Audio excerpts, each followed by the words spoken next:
Bom, hoje a gente vai falar sobre a aplicação da reflexão em espelhos planos. Para a gente começar a falar sobre isso, a gente vai falar sobre as leis da reflexão, ok? Mas antes de falar sobre as leis da reflexão, a gente precisa definir algumas coisas, né? Já falei na aula passada sobre o que é o raio de incidência, que a gente vai chamar de RI. Então, o raio de incidência é aquele feixe de luz que incide na superfície. Lá na refração, ele sofria um desvio quando ele passava de um meio para o outro. Aqui na reflexão, ele vai ser refletido pela superfície, porque a gente está falando de uma superfície polida. N é a reta normal, a superfície, então aqui eu tenho o espelho, a superfície do espelho. Espelho sempre vai ser representado com esses risquinhos aqui, tá? Porque a superfície polida é essa parte aqui, e a superfície que não é polida, que é rugosa, é onde tem esses risquinhos.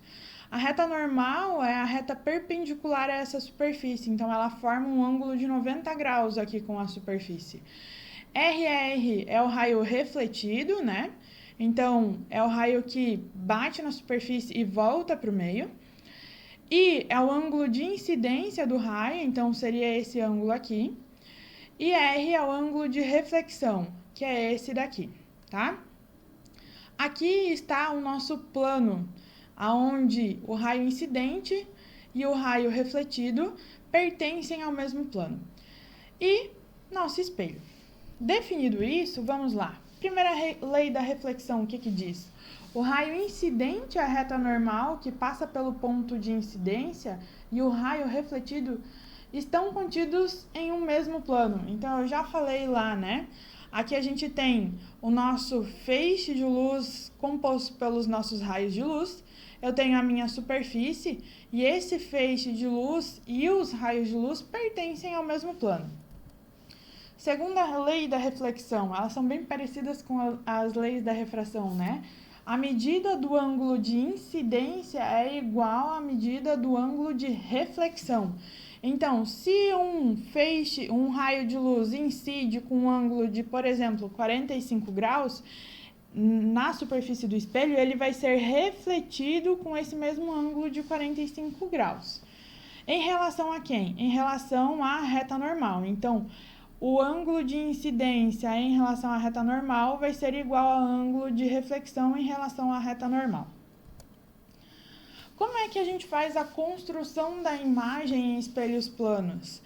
Lembrem que a imagem sempre vai ser gerada aqui na parte de espelhos planos e depois lá em espelhos esféricos por meio do prolongamento dos raios refletidos, tá? O objeto e a imagem têm sempre naturezas opostas. O que significa isso? Se o objeto for um objeto real, a imagem será virtual.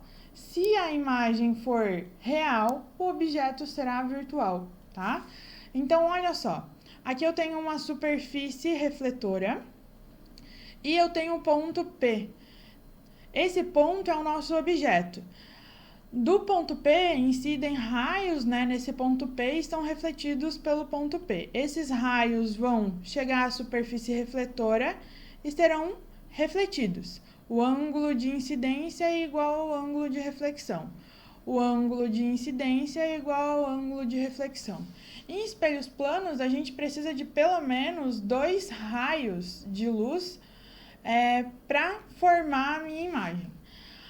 Esse feixe refletido eu vou prolongar, tá? Que seria essa linha pontilhada.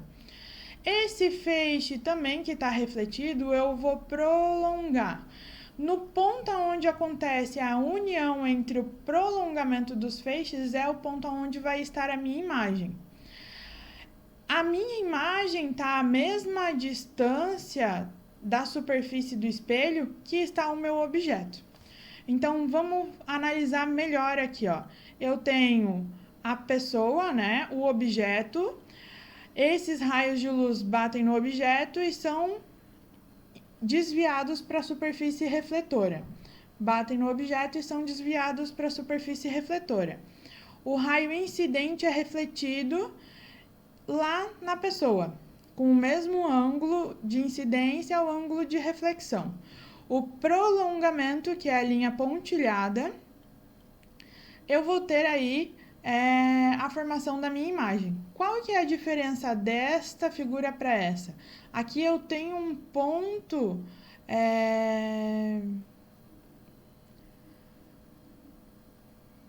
um ponto material, desculpa, me deu um branco. Um ponto material, tá? E aqui eu tenho um corpo extenso.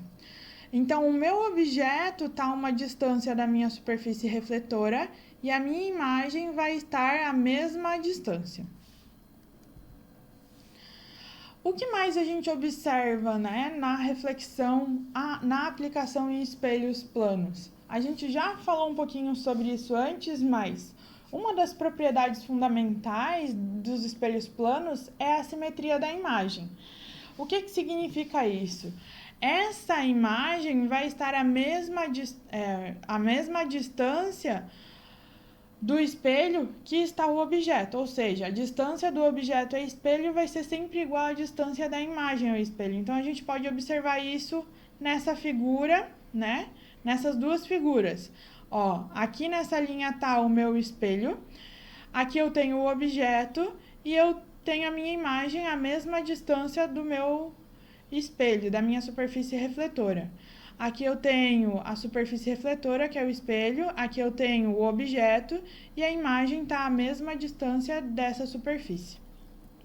Isso se chama simetria da imagem.